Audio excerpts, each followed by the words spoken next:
आप देख रहे हैं अड़ी। देखिए एक बार फिर से ट्रंप ने वो कर दिखाया है जिसके बारे में लगातार कयास लगाए जा रहे थे। जुलाई के दूसरे हफ्ते में ही ट्रंप ने सीज फायर का जो ऐलान किया था वो तोड़ दिया, लेकिन वो सीज फायर बहुत लंबा टिका नहीं। 21 दिन बाद ही युद्ध विराम टूट गया है। ट्रंप ने आज खुद ऐलान किया है। अभी तक लग रहा था कि सब कुछ जल्द सामान्य होने वाला है, लेकिन आज फिर अरब में महासंग्राम छिड़ गया है। अमेरिका और ईरान दोनों तरफ से हमले भी शुरू हो गए हैं, लेकिन एक बड़ा सवाल है कि आखिर अचानक ट्रंप ने सीज फायर क्यों तोड़ा? क्या इसके बैकग्राउंड में इजराइल की कोई चाल तो नहीं है? क्या इजराइल ही इसका मूल कारण तो नहीं है?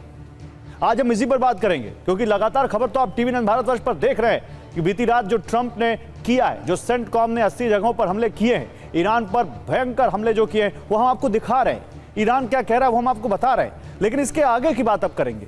हम बात करेंगे कि अब ये क्या जंग का दूसरा हिस्सा शुरू हो चुका है। हम बात करेंगे कि क्या ये बात आगे बढ़ चुकी है। हमारे साथ इस पर बात करने के लिए खास मेहमान है, लेकिन शुरुआत आपको अभी के अपडेट से करते हैं। अभी का जो अपडेट है वो दिखाते हैं। अमेरिकी बेस पर मिसाइल हमले का वीडियो सामने आया है। IRGC ने हमले का वीडियो जारी किया है। कुवैत और बहरीन में अमेरिकी बेस पर मिसाइलें दागी हैं ईरान ने US बेस पर बैलिस्टिक मिसाइलें दागी हैं।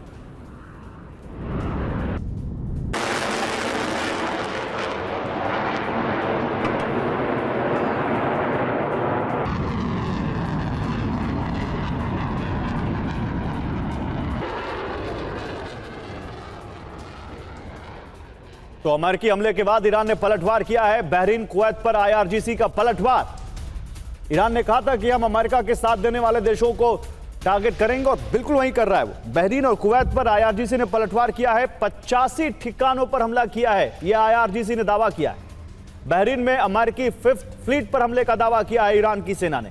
कुवैत में अल सलेम एयरबेस पर भी हमले का दावा किया है ईरान की सेना ने।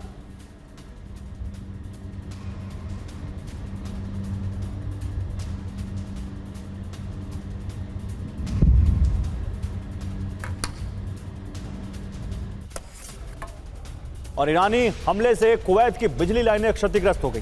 बिजली आपूर्ति लाइन की मरम्मत जारी है। कुवैत ने 2 बैलिस्टिक मिसाइलें भी मार गिराई हैं। ईरान के 13 ड्रोन को इंटरसेप्ट किया है। तो ईरान के हमले से कुवैत में नुकसान हुआ है। बिजली लाइन वहां पर डिस्टर्ब हो गई हैं, जिनकी मरम्मत की जा रही है। लेकिन कुवैत ने 2 बैलिस्टिक मिसाइलें इंटरसेप्ट की हैं और 13 ड्रोन भी इंटरसेप्ट किए हैं। यह जानकारी सामने आ रही है।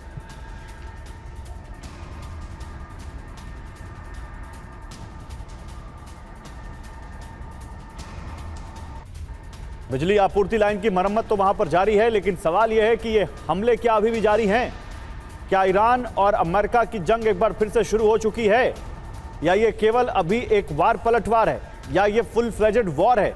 इस पर बात करेंगे। लेकिन अगली खबर दिखाइए PCR। ईरान की सेना की अमेरिका को खुली चेतावनी। अमेरिकी सेना की मदद करने वाला भी हमारे टारगेट पर है, यह ईरान की सेना ने चेतावनी दी है।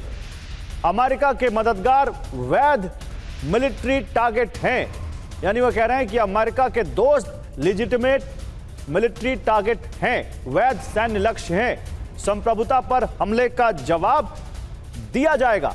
ईरान की सेना के मुख्यालय ने यह धमकी दी है।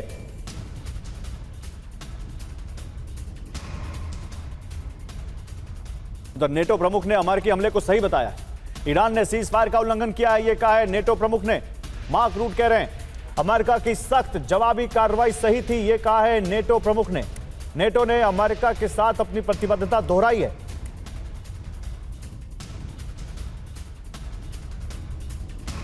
और इस बीच एक बार फिर से कुछ लोगों की जान पर बनाई।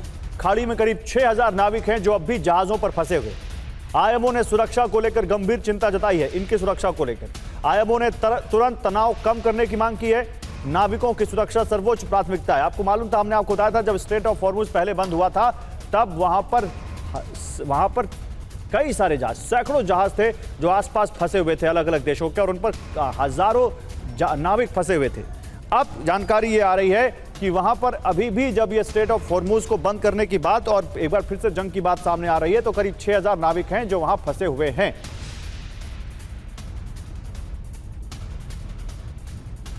चलिए अपने पैनल के पास चलते हैं, उनसे अब बात करते हैं। वो इसको कैसे देख रहे हैं? क्या उनको लग रहा था ये तो होना ही था, या ये फिर उनके लिए भी एक सरप्राइज है?